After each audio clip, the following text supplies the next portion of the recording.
Les escrocs de la pandémie. Spéculation, marché noir, ersatz, rumeurs. Souvent des malfrats en tout genre cherchent à profiter des crises pour s'enrichir. L'épidémie de Covid-19 n'échappe pas à la règle au Maghreb, déclenchant une répression tous azimuts.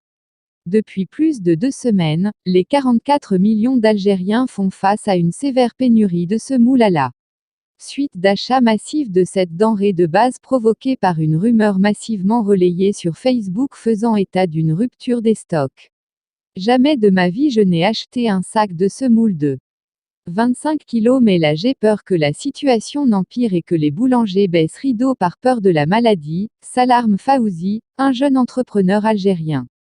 Qu'allons-nous manger? J'ai dû payer le sac de semoule 1700 dinars, 12,50 € au lieu de 1200 dinars, mais je n'avais pas le choix, témoigne ce père d'une fillette de 4 ans. Il s'agit d'un réflexe humain. La population surstocke. Mais certains tentent aussi d'en profiter, déclare à l'AFP Karim Kellouyati, un expert en cybersécurité qui surveille le web. Le président Abdelmadjid Tebboune a eu beau tenter de rassurer évoquant des stocks de semoule suffisants, pour 4 ou 5 mois, des foules s'agglutinaient devant les minoteries pour s'approvisionner directement. À tel point que le ministère du Commerce a décidé, mardi, d'interdire cette vente directe à la population. La distribution de semoule repasse désormais par les grossistes, les grandes surfaces et les épiceries de quartier. Le chef de l'État a lui exhorté les citoyens, patriotes, à dénoncer publiquement les accapareurs, tandis que les gendarmes encouragent la population à leur signaler tout acte de spéculation, de monopole et de fraude, tout en multipliant les opérations de contrôle. Du 22 mars au 1er avril, plus de 2500 personnes ont été arrêtées pour avoir stocké des aliments de base et des produits parapharmaceutiques à des fins spéculatives. Selon la gendarmerie, durant cette période, plus de 5000 tonnes de vivres et quelques 219 000 articles de pharmacie ont par ailleurs été saisis. En Tunisie aussi, les autorités ont durci le ton. Fin mars, la douane a saisi un lot de gants, blouses, masques et bavettes périmés d'une valeur de 500 000 dinars, 158 000 €, au port de Radès, près de Tunis, dans les entrepôts. Est-ce d'un homme d'affaires qui a été arrêté?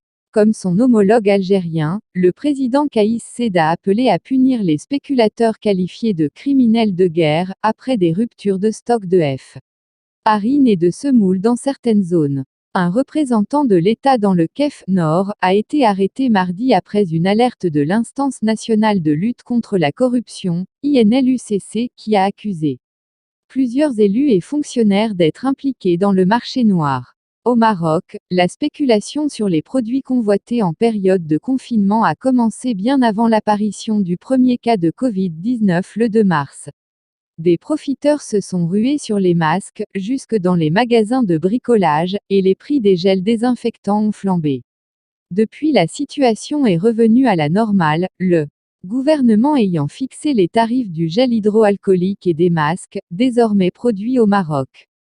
Plus grave, la police de Fès Nord a appréhendé 4 personnes soupçonnées d'opérer un attel premier clandestin, dans un garage pour fabriquer et commercialiser des produits désinfectants contrefaits. Autre cas de filouterie, repris de justice, se faisant passer pour des agents de l'État. Participer aux campagnes de sensibilisation sanitaire à Salé, près de Rabat, et en profiter pour commettre des vols, selon des médias marocains. À ce sujet, le programme des Nations Unies pour le développement, PNUD, à Rabat a mis en garde le 30 mars contre les agissements de certains individus qui se font passer pour des membres du personnel du PNUD et mènent des opérations frauduleuses. Dans un autre registre, les autorités marocaines ont interpellé des dizaines de personnes accusées de propager sur les réseaux sociaux des rumeurs mensongères liées au coronavirus.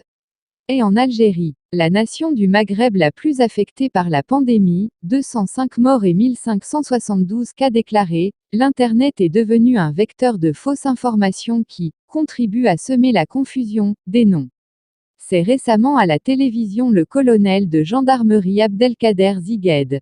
La semaine dernière, une rumeur évoquant la fermeture imminente des stations-service a enflammé la toile, provoquant des bouchons dans la plupart des villes.